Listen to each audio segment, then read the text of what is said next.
In a world that moved too fast for compassion and spoke too loudly for empathy to be heard, there lived a man named Samuel Reed, an ordinary man by every visible measure, someone people passed on the street without a second glance, someone whose name never appeared on billboards or social media trends, yet whose quiet presence carried a depth of kindness shaped by years of silent struggle and unspoken pain. Because Samuel had learned early in life that suffering does not always announce itself with tears or screams but often hides behind tired smiles and polite nods, and it was this understanding that guided every small choice he made each day as he walked through the crowded city where everyone seemed busy chasing success, money, and validation, forgetting that kindness was once the most valuable currency humans shared. And Samuel had not always been kind by nature, for he had grown up in a household where love was scarce and praise was rarer than apologies, where his father worked endlessly and returned home exhausted and distant and his mother carried sadness like a permanent shadow.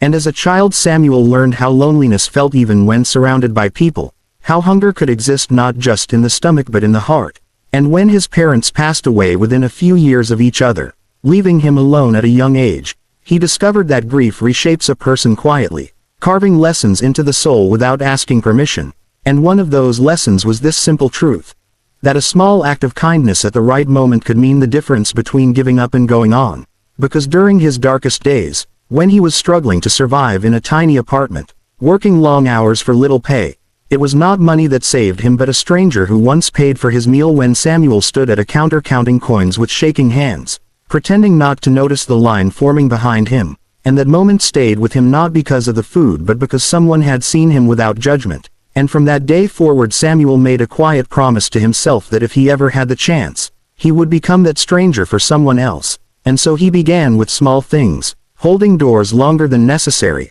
offering seats on buses, listening patiently when people needed to talk, helping without expecting gratitude, because he believed kindness should never be transactional. And as years passed, those small acts became habits woven into his daily life, unnoticed by most but deeply felt by a few, like the elderly woman in his building who lived alone and rarely spoke, whom Samuel greeted every morning until one day she finally smiled and said no one had spoken her name aloud in months, or the exhausted single mother at the grocery store whose card was declined while her child watched with wide eyes, and Samuel quietly stepped forward to cover the bill, offering a gentle smile instead of explanations, or the young boy who sat alone at a bus stop after school, clearly forgotten, whom Samuel waited with until his mother arrived in tears, grateful beyond words. And these moments never made Samuel feel heroic, because he understood that kindness was not about being a savior but about being present. And life continued like this for years until one winter evening changed everything, when Samuel noticed a man sitting outside a closed shop,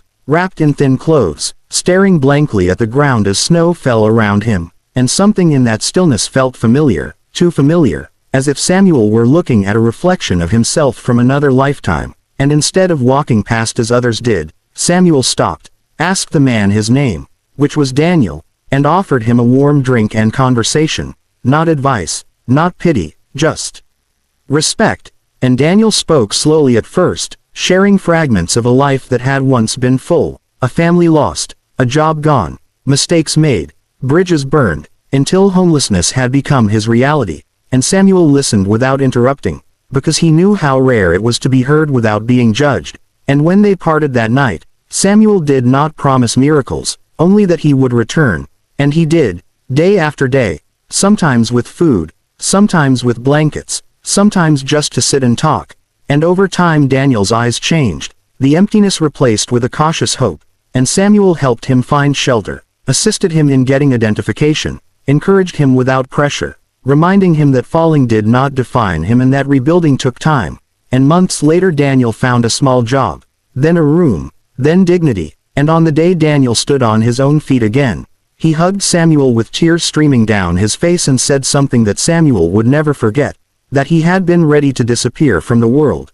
convinced that no one noticed or cared, but one person stopping had reminded him that he still mattered. And Samuel returned home that night feeling a quiet peace, unaware that this single act would ripple further than he could imagine. Because years later Samuel faced his own crisis when he lost his job due to company downsizing, his savings drained quickly, and doubt crept back into his life, whispering fears of failure and insignificance. And for the first time in years, Samuel felt truly afraid, questioning whether his kindness had any real value in a world that rewarded ambition over compassion. And on a particularly difficult day, as he sat alone in a cafe staring at a rejection email, a familiar voice called his name, and there stood Daniel, now confident, well-dressed, and smiling, who insisted on sitting with him, listening as Samuel shared his struggles. And Daniel spoke with calm certainty, reminding Samuel that kindness never disappears, that it returns in unexpected ways, and that sometimes those who lift others are later lifted themselves. And Daniel helped Samuel find new opportunities through connections he had made,